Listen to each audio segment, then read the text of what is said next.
besoin de toi, maître. Heureuse est la mère qui t'a porté et allaitée. Heureux plutôt ceux qui écoutent la parole de Dieu et qui l'observent.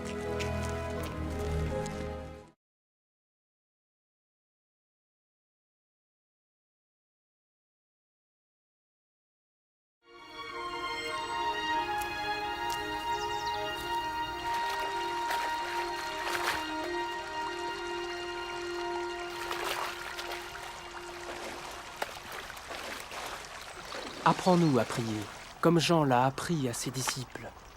Quand vous priez, dites « Notre Père qui es aux cieux, que ton nom soit sanctifié, que ton règne vienne, que ta volonté soit faite sur la terre comme au ciel. Donne-nous chaque jour notre pain quotidien. Pardonne-nous nos offenses, comme nous pardonnons aussi à ceux qui nous ont offensés. Protège-nous contre la tentation et délivre-nous du mal. »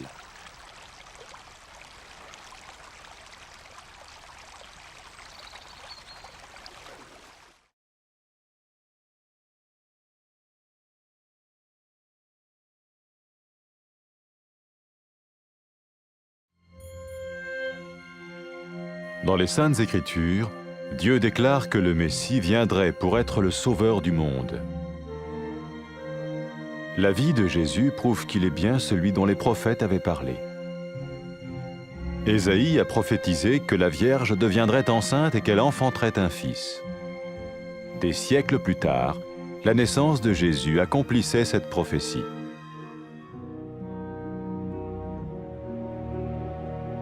Les Saintes Écritures déclaraient que le saint à naître serait appelé le Fils de Dieu. Cela signifiait que Jésus serait le Fils de Dieu au sens spirituel et non au sens physique. Nous le voyons par sa manière de vivre. Il a guéri des malades, il a pardonné leurs péchés, les a ramenés à Dieu et leur a promis une place dans le royaume éternel de Dieu. Il s'est offert lui-même en sacrifice pour le péché à leur place. Puis il est revenu à la vie, victorieux sur la mort selon le plan de Dieu. Jésus a dit « Personne ne me prend la vie, mais je la donne de ma propre volonté. » La vie de Jésus n'a pas seulement accompli les écrits des prophètes, mais elle a aussi confirmé la vérité de la sainte parole de Dieu. Les prophètes avaient écrit « Ta parole, ô mon Dieu, est parfaite, elle dure à toujours. » Jésus lui-même a dit « Le ciel et la terre disparaîtront, tandis que mes paroles ne disparaîtront jamais. » Jésus est venu pour nous donner la vie dans toute sa plénitude. Et quand l'homme a désobéi à Dieu dans le jardin d'Éden, il a choisi sa propre voie et ses actions l'ont séparé du Créateur.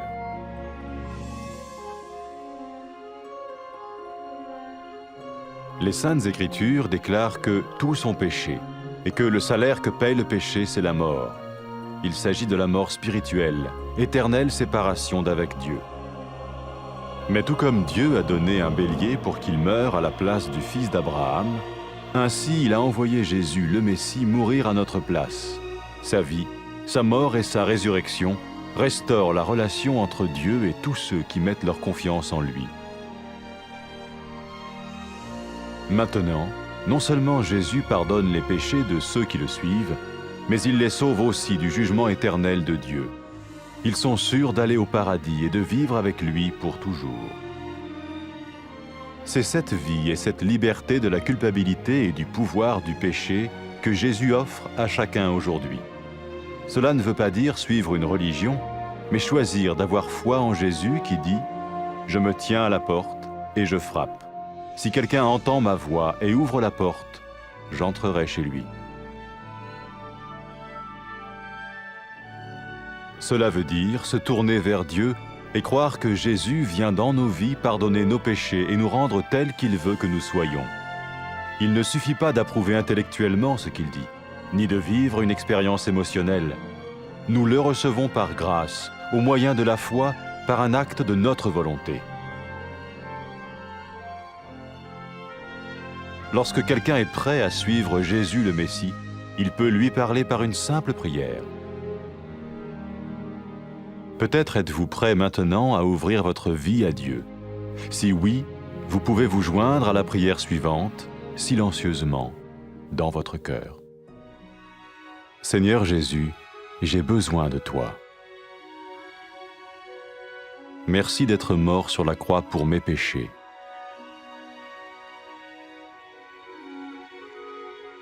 Je confesse mes péchés et je m'en repens.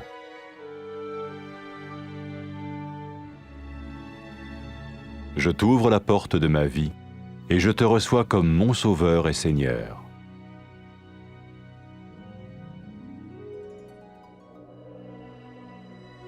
Merci de me pardonner mes péchés et de me donner la vie éternelle.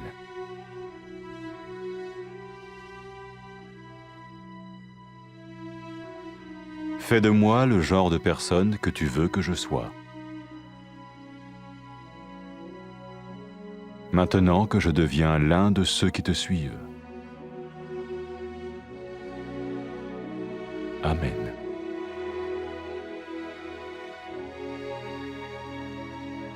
Jésus a dit à propos de ses disciples, « Mes brebis écoutent ma voix, je les connais et elles me suivent. » Pour expérimenter la vie en abondance promise par Jésus, ceux qui le suivent parlent à Dieu chaque jour dans la prière et lisent ou écoutent sa parole. Ils parlent de lui à d'autres personnes et rencontrent régulièrement ceux qui l'aiment et le suivent. N'oubliez pas sa merveilleuse promesse. Tout pouvoir m'a été donné dans le ciel et sur la terre. Et sachez-le, je vais être avec vous tous les jours, jusqu'à la fin du monde.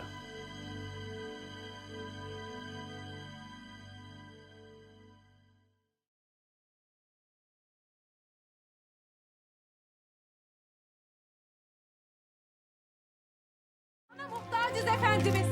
Ne mutlu seni doğuran, seni emziren anneye.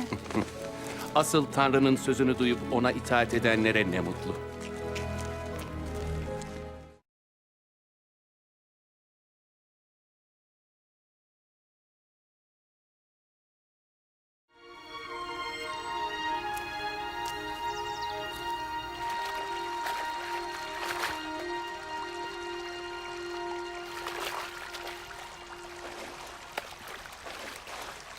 Yahya'nın öğrettiği gibi sen de bize dua etmesini öğret lütfen.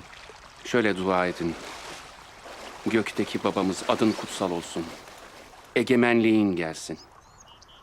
Gökteki gibi yerde de senin istediğin olsun. Bugün bize gündelik ekmeğimizi ver. Bize karşı suç işleyenleri bağışladığımız gibi sen de bizim suçlarımızı bağışla. Bizi zor tecrübelerden geçirme. Bizi kötülükten kurtar.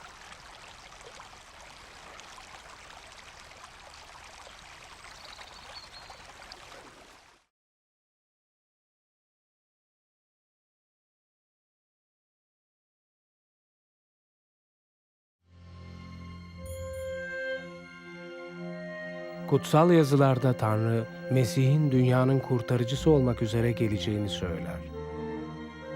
İsa'nın hayatı peygamberlerin bahsettiği kişinin o olduğunu kanıtlar. Yeşaya, Bakire'nin gebe kalıp bir oğul doğuracağını söylemişti. Yüzyıllar sonra İsa'nın doğumuyla bu peygamberlik gerçekleşti. Kutsal yazılar doğacak kutsal olanın Tanrı'nın oğlu olacağını söyler. Bu İsa'nın fiziksel anlamda değil, ruhsal anlamda Tanrı'nın oğlu olacağı anlamına gelir. Bunu onun hayatında görüyoruz. İnsanları hastalıklarından iyileştirdi, günahlarını bağışladı, onları tekrar Tanrı'ya yöneltti. Tanrı'nın sonsuz krallığında onlara bir yer vaat etti. Günahın kurbanı olarak onların yerine kendini sundu ve ölümü yenerek dirildi. İsa, canımı kimse benden alamaz, ben onu kendiliğimden veririm dedi. İsa'nın hayatı yalnızca peygamberlerin söylediklerinin gerçekleşmesini sağlamadı. Aynı zamanda Tanrı'nın kutsal sözünün gerçekliğini doğruladı. Peygamberler Tanrı'nın sözü kusursuzdur. Sözün ey Rab sonsuzdur der. İsa'nın kendisi de yer ve gök ortadan kalkacak ama benim sözlerim asla ortadan kalkmayacak dedi. İsa hayatı tüm doluluğuyla bize vermek için geldi. Ama insan Adem bahçesinde Tanrı'ya itaat etmeyince kendi yolu ve davranışları onu yaratıcısından ayırdı. Kutsal yazılar herkesin günah işlediğini ve günahın ücretinin ölüm olduğunu söyler. Bu ruhsal bir ölüm anlamına gelir. Yani Tanrı'dan ebedi bir ayrılık. Ama Tanrı İbrahim'in oğlunun ölmesi yerine bir koç gönderdiği gibi bizim yerimize ölmesi için de Mesih İsa'yı gönderdi.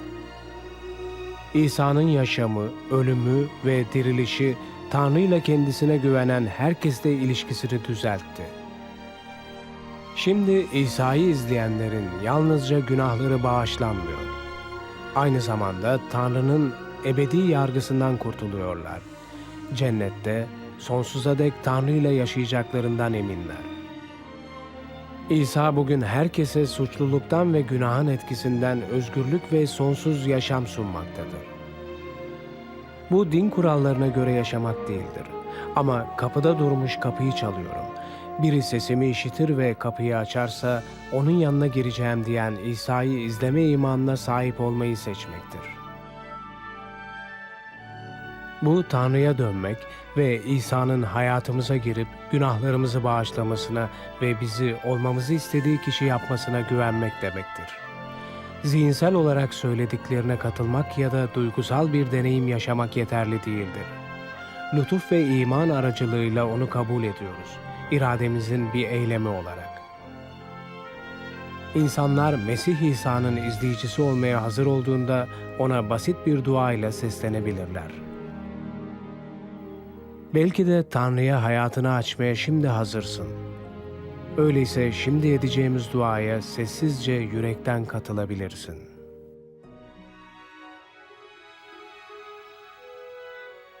Rab İsa, sana muhtacım. Günahlarım uğruna çarmıhta öldüğün için teşekkür ederim. Günahlarımı itiraf ediyorum ve onlardan tövbe ediyorum. Hayatımın kapısını açıyorum ve seni Rabbim ve kurtarıcım olarak kabul ediyorum.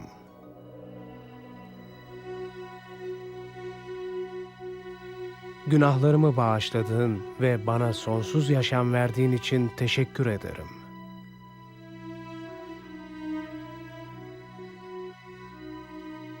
Seni izleyen biri olarak beni olmamı istediğin kişi yap. Amin.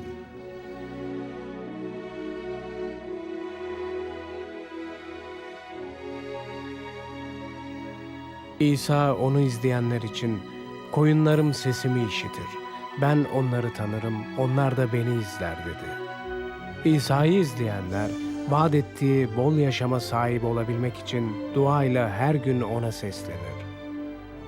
Onun sözünü okur ve itaat ederler. Başkalarıyla onun hakkında konuşur ve onu sevip izleyenlerle sık sık bir araya gelirler. Onun harika vaadini hatırlayın. Gökte ve yeryüzünde tüm yetki bana verildi. İşte ben dünyanın sonuna dek her an sizinle birlikteyim.